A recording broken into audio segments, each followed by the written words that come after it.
Let's return to our earlier story about the NPP demonstrations, which has started off in Accra. Let's speak to a political science lecturer at the University of Ghana, Dr. Agri Daku. He joins us on the phone lines for some analysis on this particular issue. Doc, many thanks for your time. Thank you very much for having me. Great, sir. Per reports we're receiving from journalists on the ground, we're told hundreds of people or thousands of people have actually thronged onto the streets of Accra to participate in this demonstration. Are you surprised by the numbers? I haven't checked the numbers, but it doesn't really matter how many people demonstrate. Demonstrations are usually guaranteed by various constitutions of the state. If you look at any serious, country, democratic country, the United States, the UK, and so on, including Ghana, demonstrations are allowed. They are guaranteed. Even though in political science we refer to them as one of their non-behaviors, it's still guaranteed by the Constitution. You see, political parties or individuals have several ways by which they can influence public policy. One will be press conference, two will be direct parliamentary debate if you are represented in there or if you have a representation in parliament. The third one will be demonstrations. Sometimes people will even want to use direct submission of memoranda, etc., to various committees of parliament and so on. Or sometimes petitions to the president or some key functionaries of state. These are all ways by which people can influence public policies and programs. And to realize that even before independence, demonstrations have always been part and parcel of our body politic, our political discourse. Provide they are organized within the confines of the law, why not? It's a democratic right. People must express it, and that is how I want to look at it. Right. Dr. Agri, there's always been the debate in times past about the impact of demonstrations on public policy and what have you. We know that this is in recognition of the current power crisis we're going through. Will this demonstration in any way go to affect, what government plans to do to resolve this power crisis? Sometimes it's not very easy to really assess the direct impact of some of these economic behaviors. But in the past, you realize that what really acted as even the catalyst for the more or less the struggle for our independence was more or less, if you look at it carefully, we look at the positive action among others. So demonstrations do have serious impact.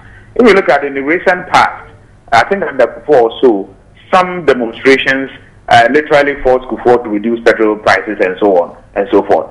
One of the things that demonstrations will do to any government is that sometimes if you are not careful, government then panics. If government panics, a tendency for them to activate the various processes and procedures that will quicken the policy formulation and so on, or some new thinking, as it were, that will force government policy to be activated along certain lines to address the various concerns raised by these demonstrators, knowing very well that if you fail to address some of the critical issues being raised by the demonstrators, there's a tendency that the opposition will cash in on that and really gain some political capital. So in order for you to present yourself as a listening government and possibly, if you like, shame the demonstrators, you want to move quickly to put in place policies and programs that will address some of the various some of the concerns actually expressed by these demonstrators. So you cannot really sweep it under the carpet as though these are a group of rabble rousers who really want to make noise. As citizens of the state, how do you express grievances? There are several ways: through your elected officials, through your representatives, through your MPs, among others, and then you can also directly, demonstrate and show government that perhaps you are not too happy with some happenings within the political system, and then you call on them to really set up and see whether they can quicken the pace of implementation of some of the critical policies that will address the problems of society. Yes. Very finally, sir, it's good you talk about the significance or otherwise of numbers when it comes to demonstrations. But in this particular matter, what should government's approach be in addressing the concerns of the demonstrators? Well, the approach is that, within a democracy, consultations are also relevant. That is why almost all our donor partners and what we call the development partners recognize the need for consultations. And that will mean in the process of consultation, the conclusion is that you will have some what we call policy ownership and so on. And so if you are not able to consult your people, you are not able to listen to your people, then there's a tendency that you are going to go through what we refer to as closed circuit network when it comes to public policies and programs. So I would expect that governments will be receptive. Government should not be dismissive of some of these actions. Lieutenant government should take some of these concerns on board, see what steps it can take. And it doesn't mean government is impotent or government is not working. Government is working, but what all maybe the demonstrators are saying is that, look, you are working, but we are not really feeling the impact. And so can you pick the pace and so on. So government should not dismiss that as if, as I indicated, these are rabble-rousers perhaps who have nothing to do but want to demonstrate and perhaps undermine the government, but see it as a democratic right of the citizens.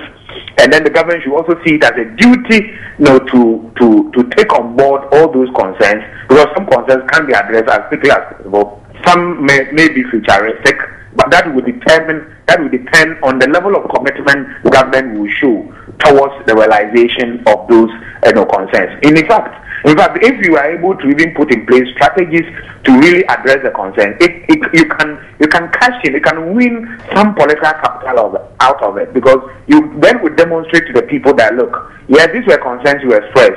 These are pragmatic measures that we have put in place, to address the problem. We all agree that energy is not something that, even cassava, it takes time, to mature. 6 months, 8 months, 1 year. So in dealing with energy, you realize that there are short-term, medium-term, and long-term measures that one could put in place as a government, if only we are prepared to do the proper investment and so on, and then we can reap the benefit. So in a short term, what government perhaps must do will be to consult with some of the energy experts that we have. What have we done over the years? What can we do now to as it were, ameliorate some of the difficulties? Because we are all feeling the heat. Some lecture theatres in Legon are not functioning very well because of this frequent, outages and so on. Research is undermined in the process, and so as for the negative spillover effect, we can catalog all of them. And so it is important that government is on board and then address the concerns as we move on. Because that is the essence of government anyway. All right, thank you. Thank you very much. Dr. Agri Daku is a political scientist at the University of Ghana.